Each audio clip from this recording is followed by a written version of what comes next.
வணக்கம். நீங்க அனுப்புன குறிப்புகளை பார்த்தோம். இது வந்துட்டு ஆரிஜின் அப்படிங்கிற ஒரு பரவலாக்கப்பட்ட நிதி அமைப்பு பத்தினது. ஆமா. இதோட நோக்கம் உங்க ஸ்மார்ட் போனையே ஒரு வங்கியா மாத்துறது மாதிரி தெரியுது. ஆனா இதுல ஒரு பெரிய சவால் இருக்கு இல்லையா? என்ன சவால்னு நினைக்கிறீங்க?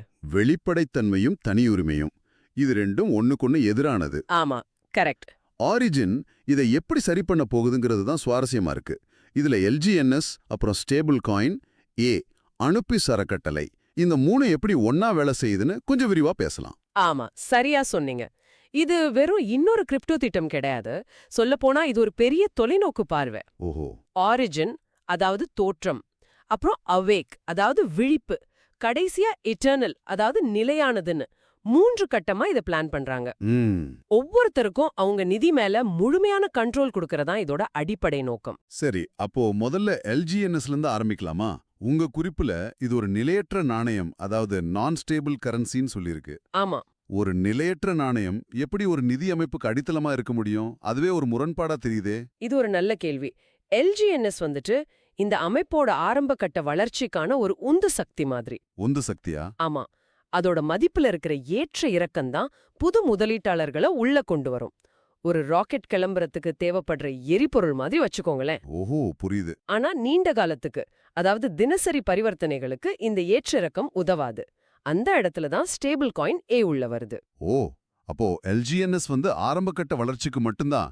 இந்த அமைப்போட உண்மையான இலக்கு ஸ்டேபிள் காயினே தானா? ஆமா. அதுவும் நிஜ உலக சொத்துக்களோட சம்பந்தப்பட்டதுன்னு சொல்லியிருக்கீங்க. அது எப்படின்னு கொஞ்சம் சொல்லுங்களேன். இங்கதான் விஷயமே ரொம்ப சுவாரஸ்யமாகுது. இந்த ஸ்டேபிள் காயின் எதுக்குன்னா, நம்மளோட வீடு, நிலம், இல்ல ஒரு கலைப்பொருள். ஓ, பிசிக்கல் அசெட்ஸ். ஆமா. இந்த மாதிரி நிஜ உலக சொத்துக்களை டிஜிட்டல் டோக்கனா மாத்துறதுக்காகவே இது வடிவமைக்கப்பட்டிருக்கு. அப்படியா? அப்போ ஒரு நிலத்தை நான் டோக்கனா மாத்தினா அதோட மதிப்பு ரூபாயிலயோ டாலர்லயோ இருக்கும். அந்த மதிப்பை பிளாக் செயின்ல நிலையா வைக்க தான் இந்த பயன்படுமா?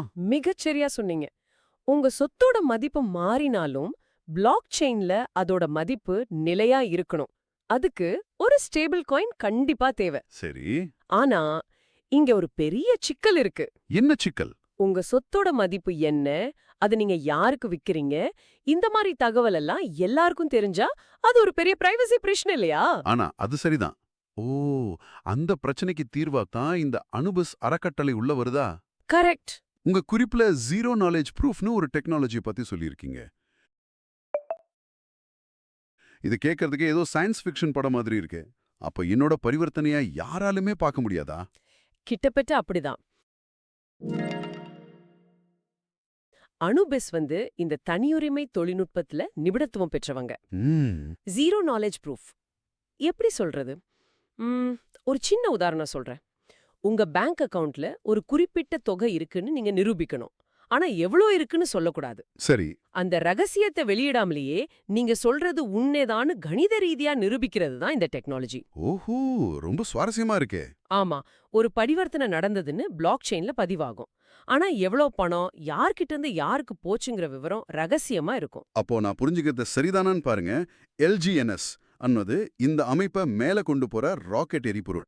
ஆமா. ஸ்டேபிள் காயின் அன்னது நிஜ உலக சொத்துக்களை வச்சு வர்த்தகம் செய்கிற ஒரு நிலையான தளம். சரி. அனுபிசன்னது அந்த தளத்துல நடக்கிற பரிவர்த்தனைகளை பாதுகாக்கிற ஒரு கண்ணுக்கு தெரியாத கவசம். இந்த மூணு சேர்ந்துதான் ஆரிஜினோட முழு பார்வையையும் செயல்படுத்துது. அருமையான விளக்கம். சரியா புரிஞ்சுக்கிட்டீங்க.